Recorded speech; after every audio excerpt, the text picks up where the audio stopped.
ప్రతి బిడ్డతో మీరు మాట్లాడారయ్యా. ప్రతి రాతి గుండెను మార్చగలిగినటువంటి వాక్కులు మీ. ఎంత మంచి దేవుడు అయ్యా. నీతిమంతుల కొరకు మీరు ఈ లోకానికి రాలేదు ప్రభువా.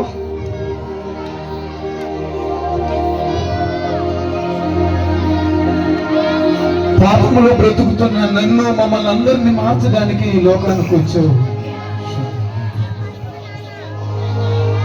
చెడుతనంలో జీవిస్తున్న వ్యక్తి మరణించిపోతే నువ్వు సంతోషించే దేవుడు కాదయ్యా. అతను మారి తన ప్రవర్తన దిద్దుకొని మంచిగా నీ ముందు బ్రతుకున్నట్లయితే నువ్వు సంతోషించే దేవుడు అయ్యా. నీకన్నా మమ్మల్ని ప్రేమించే వారి లోకంలో ఎవరున్నారు ప్రభు? నాకు బలం ఉందనుకున్నానయ్యా, నాకు బలగం ఉందనుకున్నాను, నా చదువు ఉందనుకున్నాను, నాకు జ్ఞానం ఉందనుకున్నాను, నా వెనక ఎంతో మంది నాకున్నారు అనుకున్నాను. అయితే ధనవంతుడు అంటున్నాడు, దేవుడు ధనవంతుడితో చెప్తున్నాడు, ఎర్రోడా ఈ రాత్రికి నీ ప్రాణం పోతే నీ పరిస్థితి ఏంది? అలాగున నా గ్రామం నశించుకోకూడదు ప్రభు. ఈ రాత్రికి నీ కృప మా గ్రామం పైన చూపించేయా.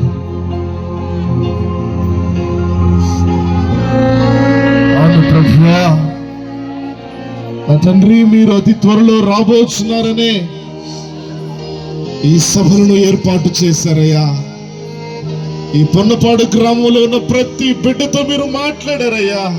ఎందుకంటే అయ్యా, మీరు ఈ గ్రామంలో ఉన్న ప్రతి బిడ్డను ప్రేమిస్తున్నారు కాబట్టి, ఈ ప్రాంగణంలోకి అడుగు పెట్టిన ప్రతి బిడ్డను ప్రేమిస్తున్నారు కాబట్టే మీరు ప్రభువా మాతో మాట్లాడారు అయ్యా. మీరు రాబోచుండగా మేము మీ వాక్కులను పెడచెవిన పెట్టకుండా ప్రభువా అయా, నీతి కలిగి బ్రతికి వాక్యానుసారమైనటువంటి జీవితాన్ని జీవించి మిమ్మల్ని ఎదుర్కొనే కృపను దయచేయండి ప్రభువా.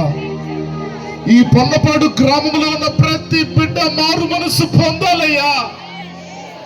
ఎన్ని రోజులు పాపములో బ్రతుకుతారయ్యా?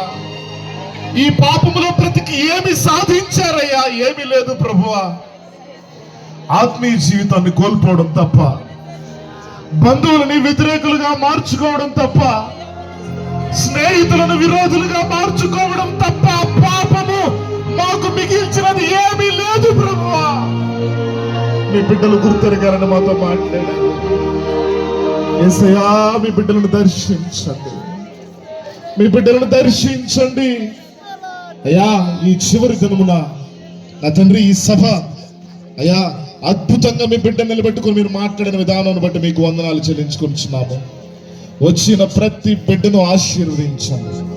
ఈ మా పొన్నపాడు గ్రామంలో మీ బిడ్డలైన వారు